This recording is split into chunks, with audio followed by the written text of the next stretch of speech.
ನೇಗಿಲ ಕುಲದೊಳಗಡಗಿದೆ ಕರ್ಮ, ನೇಗಿಲ ಮೇಲೆ ನಿಂತಿದೆ ಧರ್ಮ. ನಮಸ್ಕಾರ ವೀಕ್ಷಕರೇ, ನೇಗಿಲನಾದ ಯೂಟ್ಯೂಬ್ ಚಾನಲ್ಗೆ ಸ್ವಾಗತ. ಎಲ್ಲರಿಗೂ ನಮಸ್ಕಾರ. ನನ್ನ ಹೆಸರು ಬಾಲಾಜಿ DC, ಅಂತಿಮ ವರ್ಷದ ವಿದ್ಯಾರ್ಥಿ.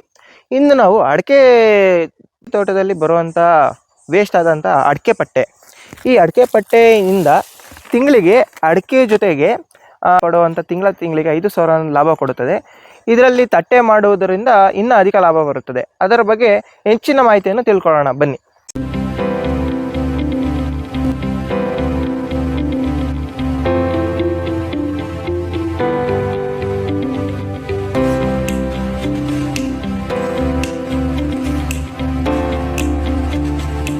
ನಮ್ಮ ಹೆಸರು ವೆಂಕಟೇಶ್ ಅಂತ, ಅರ್ಕೇಶ್ವರ ಪ್ಲೇಟ್ಸ್ ಅಂತ ಅಡಿಕೆ ಪ್ಲೇಟ್ಸು ಮಾಡಾಲೆ 4-5 ವರ್ಷ ಆಯಿತು.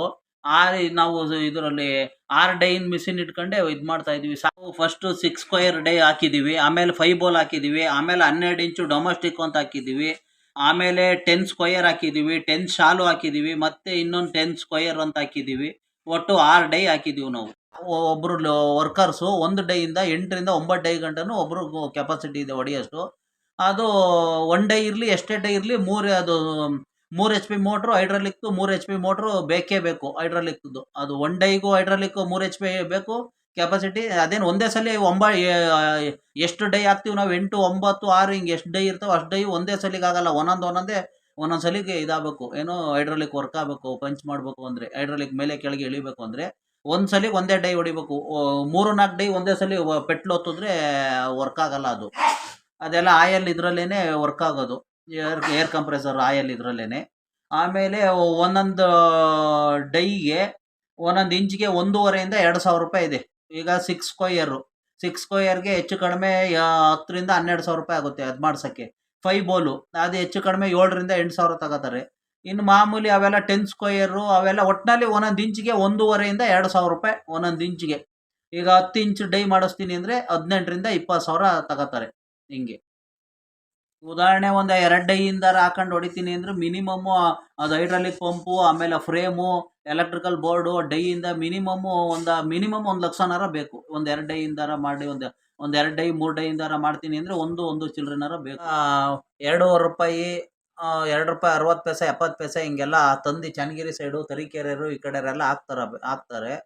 ನಾವೇನು ಮಾಡ್ತೀವಿ, ಅವನ್ನ ಒಂದು 2-3 ದಿವಸ ಒಣಗಿಸ್ತೀವಿ. ತೇವಾಂಶ ಹಸಿ ಎಲ್ಲ ಡ್ರೈ ಆಗಬೇಕು. ಇಲ್ದವ್ರು ಏನಾಯ್ತವೆ, ಗೋಡನೊಳಗೆ ಇಟ್ಟಾಗ ಫಂಗಸ್ ಆಗ್ಬಿಡ್ತವೆ, ಇಲ್ಲ ಎಲ್ಲ ಭೂಷಣ ಬಂದಂಗೆ ಆಗ್ಬಿಡ್ತವೆ. ನಾವೇನು ಮಾಡ್ತೀವಿ, ಎಲ್ಲ ಕ್ಲೀನಾಗಿ ನೀಟಾಗಿ ಅವ್ರು ತಂದು ಹಾಕಿದ್ರು, ಅವ್ರು ಡ್ರೈ ಅಂತ ತಂದು ಹಾಕಿದ್ರು, ನಾವು ಒಂದು 2-3 ದಿವಸ ಒಣಗಿಸಿ ಗೋಡನ್ಗೆ ಹಾಕ್ತೀವಿ. ಗೋಡನ್ಗೆ ಇಟ್ಟಾಗ 1 ವರ್ಷ ಇಟ್ಟರು, 6 ತಿಂಗಳು ವರ್ಷ ಇಟ್ಟರು ಏನಾಗಲ್ಲ, ಹಾಳಾಗಲ್ಲ. ಅಡಿಕೆ ಪಟ್ಟೆ ಎಲ್ಲ ಚೆನ್ನಾಗಿರ್ತವೆ.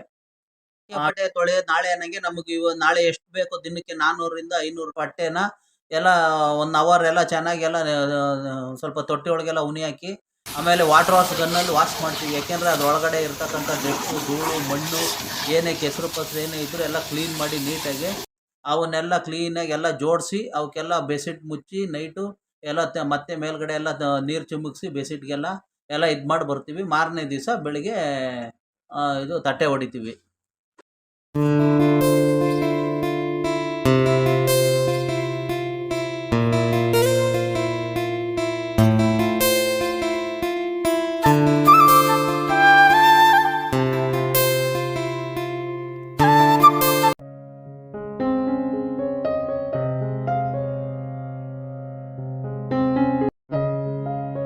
ತಟ್ಟೆ ಹೊಡೆದಂಗೆ ಸ್ಟೀಲ್ ನಾರಲ್ಲಿ ಅದನ್ನೆಲ್ಲ ಒಂದು ಸ್ವಲ್ಪ ಎಲ್ಲ ಸುತ್ತ ಎಲ್ಲ ಕ್ಲೀನರ್ ಇದ್ದಿದ್ರೆ, ಸಿಬ್ರಿದ್ರೆ ಎಲ್ಲ ಸ್ಟೀಲ್ ನಾರಲ್ಲಿ ಉಚ್ತಾರೆ. ಇಲ್ದವ್ರೆ ಕತ್ರಿಲಿ ಕಟ್ ಮಾಡ್ತಾರೆ. ಎಲ್ಲ ನೀಟ್ ಮಾಡಿ 50 ಪೇಪರ್ ಪ್ಯಾಕಿಂಗ್ ಮಾಡ್ತೀವಿ, ಅಲ್ಲಿ ಮಾಡ್ತಾವ್ರಲ್ಲ ಆ ಥರ. ಎಲ್ಲ 50 ಕಟ್ತೀವಿ. ಕಟ್ಟಿ ಆಮೇಲೆ ಹಿಂಗೆ ಚೀಲಕ್ಕೆ ತುಂಬ್ತೀವಿ. ಎಲ್ಲ ಚೀಲಕ್ಕೆ ಪ್ಯಾಕ್ ಮಾಡ್ತೀವಿ. 12 ಇಂಚ್ ತಟ್ಟೆ 450 ತುಂಬ್ತೀವಿ. ಇವೆಲ್ಲ 600 ತುಂಬ್ತೀವಿ ಒಂದು ಚೀಲಕ್ಕೆ. ಈ ಗಂಟೆಗೆ ಒಟ್ಟು 8 ಅವರ್ಸಿಗೆ ಒಂದೊಂದು ಡೈಲಿ 200 ಪ್ಲೇಟ್ ಬರ್ತವೆ. 10 ಗಂಟೆ 9:30ಗೆ ಬರ್ತಾರೆ. 9 ಗಂಟೆಗೆ ಬಂದರೆ 5 ಗಂಟೆಗೆ ಹೋಗ್ತಾರೆ. 9:30ಗೆ ಬಂದರೆ 5:30 ಗಂಟೆ ಹೊಡಿತಾರೆ. ಟೋಟಲು ಒಂದೊಂದು ಡೈಲಿ 180ರಿಂದ 200 ಪ್ಲೇಟ್ ಹೊಡಿತಾರೆ ಒಂದೊಂದು ಡೈಲಿ. ಅವು 5 ಇಂಚ್ ಆಗಿರ್ಬೋದು, 6 ಸ್ಕ್ವೇರ್ ಆಗಿರ್ಬೋದು, 12 ಇಂಚ್ ಆಗಿರ್ಬೋದು, 10 ಇಂಚ್ ಆಗಿರ್ಬೋದು. ಒಂದೊಂದು ಡೈಲಿ 180ರಿಂದ 200 ಪ್ಲೇಟ್ ಫರ್ ಡೇ. ಹಾಂ, ಒಂದೊಂದು ಡೈಲಿ ಅಲ್ಲಿಗೆ 6 ಡೈ ಇದ್ದಾವೆ. 6 ಡೈಗೆ 1000ರಿಂದ 1200 ಪ್ಲೇಟ್ ಬರ್ತಾವೆ ಟೋಟಲ್ಲು. ಹಾಂ, ಡೈಲಿ. ಹಾಳೆ ಮಾಮೂಲಿ ನಾವು ತೋಟಗಳಲ್ಲಿ ಕಡಿತೀವಿ. ಆಮೇಲೆ 2 ರೂಪಾಯಿ 60 ಪೈಸೆ 70 ಪೈಸೆ 80 ಪೈಸೆ 3 ರೂಪಾಯಿ ಗಂಟನೂ ಅವರೇ ತಂದು ಹಾಕ್ತಾರೆ. ಸ್ಪಾಟ್ ಡೆಲಿವರಿ ಕೊಡ್ತಾರೆ ಎಲ್ಲ ಡ್ರೈ ಹಾಳೆಗಳು. ಸ್ಪಾಟ್ ಡೆಲಿವರಿ ಕೊಡ್ತಾರೆ ಅಂದ್ರಲ್ಲ, ಹ್ಞೂ, ಅವ್ರಿಗೆ ನೀವೇನಾದ್ರು ಟ್ರಾವೆಲಿಂಗ್ ದುಡ್ಡು ಅಥವಾ ಇಲ್ಲ, ಟೋಟಲ್ ದುಡ್ಡು 2 ರೂಪಾಯಿ 70 ಪೈಸೆ 80 ಪೈಸೆ. ಆಮೇಲೆ ಒಂದು ಸ್ವಲ್ಪ ಇದಿದ್ದಾಗ ಹಿಂಗೆ ಮಳೆ ಗಿಳೆ ಕ್ಲೈಮೇಟ್ ಇದ್ದಾಗ 3 ರೂಪಾಯಿ ಗಂಟನೂ ಇರುತ್ತೆ. ಎಲ್ಲ ಗೋಡಾನಲ್ಲಿ ಸ್ಟಾಕ್ ಮಾಡ್ಕೊತೀವಿ. ಬೇರೆ ಕಡೆನೂ ಗೋಡಾನ್ ಇದೆ, ಅಲ್ಲಿ ಗೋಡಾನಲ್ಲೆಲ್ಲ ಸ್ಟಾಕ್ ಮಾಡ್ತೀವಿ. ಯಾವ ಇದ್ರ ಮೇಲೆ ಬೇಸಿಸ್ ಮೇಲೆ ನೀವು ಇದು ಮಾಡ್ತೀರಾ ಅಂದರೆ ಈಗ ಕೊಡೋದು 2 ರೂಪಾಯಿ 20 ರೂಪಾಯಿ 2 ರೂಪಾಯಿ 3 ರೂಪಾಯಿ.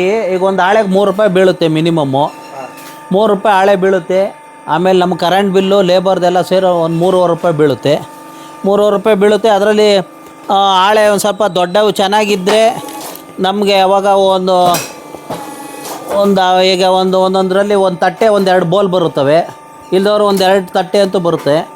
ಅದರಲ್ಲಿ ಈಗ ಹೆಚ್ಚು ಕಡಿಮೆ ನಮಗೊಂದು 3 ಚಿಲ್ಲರೆ 4 ರೂಪಾಯಿ 3 ಚಿಲ್ಲರೆ ಹಾಕ್ತಾರೆ. ಕ್ವಾಲಿಟಿ ಚೆನ್ನಾಗಿದ್ದರೆ 4 ರೂಪಾಯಿ ಗಂಟನೂ ಹಾಕ್ತಾರೆ. ಕ್ವಾಲಿಟಿ ಕಂಡಮಿದ್ರೆ 3 ಚಿಲ್ಲರೆ ಅಂತ ಹಾಕ್ತಾರೆ. ಅದರಲ್ಲಿ ನಮ್ಗೆ ಒಂದು ಹಾಳೆಗೆ 1 ರೂಪಾಯಿ ಅಂತೂ ಒಂದು ರೂಪಾಯಿ 1.5 2 ರೂಪಾಯಿ ಗಂಟನೂ ಹಾಳೆ ದೊಡ್ಡವಿದ್ದರೆ ಒಂದು ಹಾಳೆಗೆ 2 ರೂಪಾಯಿ ಉಳಿಯುತ್ತೆ. ನಮಗೆಲ್ಲ ಖರ್ಚೆಲ್ಲ ಕಳೆದಂತ ಡೈಲಿ 1000 ಅಂತ ಉಳಿತದೆ. ಮತ್ತು ಆಜು ಬಾಜು 300 ರೂಪಾಯಿ ಕರೆಂಟ್ ಬಿಲ್ ಬರುತ್ತೆ. ಒಂದು 350 ರೂಪಾಯಿ ಲೇಬರ್ದು. ಇನ್ನೇನು ಬಾಕಿ ಎಲ್ಲ ನಾವೇ ಮಾಡ್ಕೊತೀವಿ. ಹಾಳೆ ವಾಷಿಂಗು ಪ್ಯಾಕಿಂಗು ಅವೆಲ್ಲ ನಾವೇ ಮಾಡ್ಕೊತೀವಿ ಮನೇಲಿ. ಟೋಟಲ್ ಏನು ನಾವು ಇಲ್ಲಿ ಕೆಲಸ ಮಾಡ್ತೀವಿ ಅದು ಒಂದು ಆಳೊಂದು ಕೂಲಿ ನಮ್ಮ ಮನೆ ಜನ ಮಾಡೋದು. ಮಾರೋದಂದ್ರೆ ಅವರೇ ಬಂದು ತಗೊಂಡು ಹೋಗ್ತಾರೆ. ಹಾಂ, ಡೀಲರ್ಗಳು ಅವರೇ ಫೋನ್ ಮಾಡ್ತಾರೆ. ಯಾವ್ಯಾವ ಇದ್ದಾವೆ, ಎಷ್ಟೆಷ್ಟು ಚೀಲ ಆಗವೆ, ಯಾವ್ಯಾವ ಸೈಜು ಅಂತ ಕೇಳ್ತಾರೆ. ಅವರೇ ಫೋನ್ ಮಾಡ್ತಾರೆ. ಅವ್ರಿಗೆ ಬೇಕು ಅಂದರೆ 3-4 ಜನಕ್ಕೆ ಕೊಡ್ತೀವಿ ನಾವು, ಒಬ್ರಿಗೆ ಕೊಡೋಲ್ಲ. ಅವರು ಫೋನ್ ಮಾಡ್ತಾರೆ. ಇಲ್ಲ ನಾವೇ ಮಾಡ್ತೀವಿ ಸ್ಟಾಕ್ ಆದರೆ ಚೀಲಗಳು ಇಂತಿಂಥ ಐಟಮ್ ಇದ್ದಾವೆ ಅಂತ ಬಂದು ಯಾರೋ ಒಬ್ಬರು ಬಂದು ತಗೊಂಡು ಹೋಗ್ತಾರೆ. 4 ರೂಪಾಯಿ 4.5 ಹಂಗೆ ಮಾರ್ತೀವಿ ನಾವು. ಇದು 10 ಇಂಚು 4 ರೂಪಾಯಿ, ಇದು 4 ರೂಪಾಯಿ, ಇದು 4 ರೂಪಾಯಿ. ಇವು ನಮ್ಗೆ 1 ರೂಪಾಯಿ ಹಾಕ್ತಾರೆ. ಇವು 1 ರೂಪಾಯಿ ಹಂಗೆ ಕೊಡ್ತೀವಿ. ರೇಟ್ ಇದ್ದಾಗ 2 ರೂಪಾಯಿ ಗಂಟನೂ ಕೊಡ್ತಾರೆ. ರೇಟ್ ಇಲ್ಲ ಅಂದಾಗ 1.5 ರೂಪಾಯಿ 1 ರೂಪಾಯಿ 65 ಪೈಸೆ ಹಿಂಗೆ ಹಾಕ್ತಾರೆ. ಇವಕ್ಕೆ 6 ಸ್ಕ್ವಯರ್. ಇವು ಇದಕ್ಕೆ ಹಾಳೆದು ಲೇಬರ್ದು ಎಲ್ಲ ಸೇರಿ ಕರೆಂಟ್ ಬಿಲ್ ಎಲ್ಲ ಸೇರಿ ಒಂದು 2,000 ರೂಪಾಯಿ ಖರ್ಚು ಬರುತ್ತೆ ಒಂದು ದಿವಸಕ್ಕೆ. ಅದೇ ಅಲ್ಲಿಗೆ ಒಂದು 3,000 ರೂಪಾಯಿ ಪ್ಲೇಟ್ಸ್ ಅಂತೂ ಸಿಗುತ್ತೆ. ಫರ್ ಡೇ ಒಂದು 500ರಿಂದ 1,000 ರೂಪಾಯಿ ಅಂತೂ ಸಿಗುತ್ತೆ. ಹಾಂ, ಹಾಳೆಗಳು ಚೆನ್ನಾಗಿ ಅಗಲಾಗಿದ್ದರೆ ಚೆನ್ನಾಗಿದ್ದರೆ 1,000 ರೂಪಾಯಿ ಗಂಟನೂ ಸಿಗುತ್ತೆ ಫರ್ ಡೇ. ಹಾಂ, ಒಟ್ಟಿನಲ್ಲಿ 500ರಿಂದ 1,000 ರೂಪಾಯಿ ಅಂತೂ ಸಿಗುತ್ತೆ ಫರ್ ಡೇ.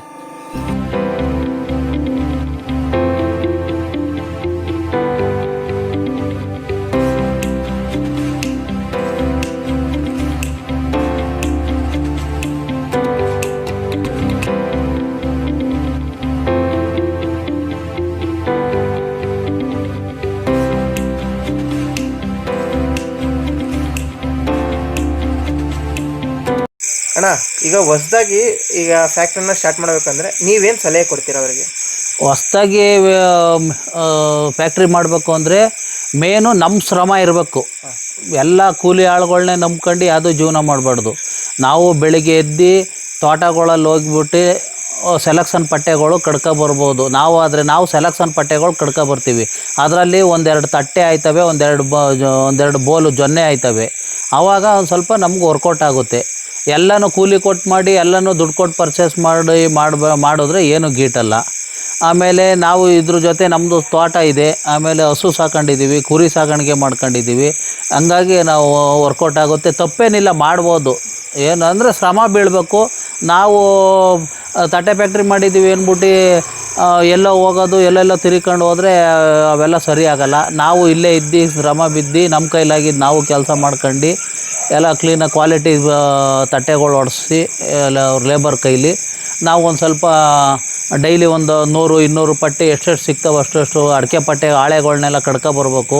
ಕ್ಲೀನಾಗೆಲ್ಲ ಒಣಗಿಸಿ ನೀಟಾಗಿ ಮುತುವರ್ಜಿಯಿಂದ ಅವೆಲ್ಲ ಗೋಡನಲ್ಲಿ ಸೇಫ್ಟಿ ಮಾಡಬೇಕು. ತಪ್ಪೇನಿಲ್ಲ, ವರ್ಕೌಟ್ ಆಗುತ್ತೆ, ಮಾಡ್ಬೋದು, ಏನು ತಪ್ಪೇನಿಲ್ಲ. ಈಗ ಹೋಗಿ ಅಲ್ಲಿ ಇಲ್ಲಿ ಫ್ಯಾಕ್ಟ್ರಿಗಳಲ್ಲಿ 10-15 ಸಾವಿರಕ್ಕೆ ದುಡಿಯೋದ್ರ ಬದಲು ನಮ್ಮ ಸ್ವಂತ ಬಿಸ್ನೆಸ್ಸು, ನಮ್ಮ ಸ್ವಂತ ಕೆಲಸ ಮಾಡ್ಬೋದು.